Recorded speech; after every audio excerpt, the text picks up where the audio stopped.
gentlemen, welcome back to the channel, Orcs of Magic, and it's Jordan here. And for those of you who have noticed, yes, this is a modern deck, but no, this is not part of the Modern Archetype series. Do not worry, this series will be carrying on. I'm just perfecting some of the lists at the moment, and it's a bit manic with up to Christmas, as you can tell. So, this is a new deck that I've been working on and playing with, which is I'm calling Sisters Bling. Now, for those of you who do know, I actually do play Norrin Sisters in paper format, and it's great fun. I have a good laugh, and I've never not been disappointed by playing the deck. It's always good fun. So, I was actually thinking the other day of, okay, well, if I wanted to expand upon the trigger interactions, what other ways can I win, rather than just swinging for big with Champions of the Parishes and the Johnny's Primates and various things like that? And I got to thinking, well, hang on, I'm creating artifact creatures, so what can I do with that? So, basically, let's just get straight into the deck. This obviously flows around having some Soul Sisters. In this case, we are using Soul Wardens, Soul's Attendant, and Urok Champions, because thank you, Iconic Masters, for the reprint. So we get a lot of value in that sense, especially with the Urok Champion, because whenever it has Pro Red and Pro Black, all of them obviously have the fact that you can gain life whenever a creature enters the battlefield. So this is your side and your opponent's side. As I said before, we use Norrin the Wary as well. Benefit with him is that whenever a player casts a spell or a creature attacks, he will exile himself and come back at the end step.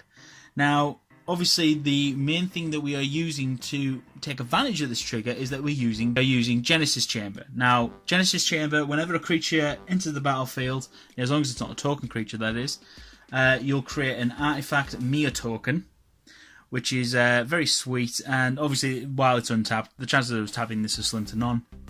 But yeah, there are a few interactions where occasionally where you have opponents tapping things. It's hilarious. But so basically that is the main sort of engine of the deck. Now, how are we going to take advantage of this? Well, firstly, we're going to run Reckless Fireweaver. Now, this is obviously from Kaladesh block. Whenever an artifact enters the battlefield under our control, we ping our opponent for 1 damage. Obviously, going along that theme, we are now using Perforous God of the Forge and Impact Tremors. Benefit with this is that, as you can tell, is Impact Tremors will deal 1 damage to each opponent whenever a creature enters the battlefield under our control. So with Norrin, he's going to create at least 1 Mia, if we've not got doubles out, which is hilarious. And you'll do at least 2 damage every turn, every time you cast a spell or you're attacking. Perforos, whenever a creature enters the battlefield, he will deal damage to 2. So he's putting in more of a punch. It's rather nice, it's rather sweet. Also, as long as our devotion is less than 5, he isn't a creature, so he's non-interactable. However, there is, with the amount of things in this, he can be interactable. Okay, moving on, we have also, in terms of other artifacts that we are having fun with, we are running Hamret's Archive. Benefit with this is that whenever we gain life, we gain twice as much life instead. And because we're going to gain so much life, we're also running Aether Flux Reservoir. And whenever we cast a spell, we gain a life for each spell you've cast this turn, and then you can pay 50 life and effectively dome to your opponent 50 damage. It does say target creature on there. I can't envision why you would want to do that, because, hell, I wouldn't want to do that, but it's good fun. We're also running a Panharmonicon. This will obviously double up all our into the battlefield triggers. So we get even more life, we get even more damage from Impact Tremors, and Perforos, and even create even more Mias, which is also great. And our final piece of artifact goodness is we have a Mirror Gallery, which is the Legend rule no longer applies. Now, this affects both sides of the board, but it does mean that we're going to have more than 1 Norrin on the board and they won't exile. It also means we can have more than 1 Perforos on the board and they won't exile. So it's rather sweet all round. As a running of packages go, obviously we need removal because this is modern. We're running 4 Path to Exile and 2 Lightning Bolt. But yeah, so that is pretty much it in terms of the deck itself. The land-based, we're running Arid Mesa for the fetch. We have 4 Caverns of Souls, which pretty much 99% of the time are going to be named on human.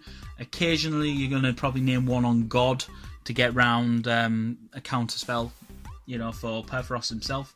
We have Clifftop Retreat and Sacred Foundry as our jewels, and we're running 5 mountains and 3 plains. Now, moving on into the sideboard, we have some very nice things we are playing with. We have Wear and Tear. Obviously, this is destroy target artifact and getting rid of an enchantment as well. Good all-round card. We have 3 of them in there. I am wary to go down to 2 because I have found them very useful in the past. We also have Dragon's Claw. Whenever we have got quite a heavy red base in this, so we might as well get some life gain off that as well. We also have Altar of the Brood. Now, this is a very fun card. Basically, turn 1 you get this down, and then you start milling your opponent every time a permanent enters the battlefield in your cross. So it's not just a creature. It can be tokens. It can be, as long as it's a permanent, it is sweet. So it's always good fun to have. We then have Rest in Peace. This is one of those crazy graveyard shenanigans that our opponents are probably going to have going. We also have 3 Leyline of Sanctities. This is to obviously go up against the horrible burn decks and discard decks and general controlling, stuff that targets us. It's needed. But I'll say I used to only ever run 2. I now run 3 for principle because they are needed. And lastly, we have 2 Refurbish. Obviously, our opponents are going to start sideboarding in and trying to remove certain pieces that we need. This just allows us to get some things back from the graveyard, which is rather sweet. So that is it, ladies and gentlemen. So I'm calling this Sisters Bling. The link to the deck will be in the description box below. Please check it out. And yeah, I found this to be quite fun, especially playing in paper. I've not had a chance to play it on MidGo yet. I will get around to that at some point, hopefully. But yeah, so let me know what you think of the deck, guys. And that's pretty much it for me. Jordan here at Orcs Magic, signing off. Thank you for watching the video. Please remember to hit that like button, it supports the channel for free. Also subscribe, and remember, if you don't want to miss any videos, hit the bell icon right next to the subscribe button. Thank you for watching again, goodbye.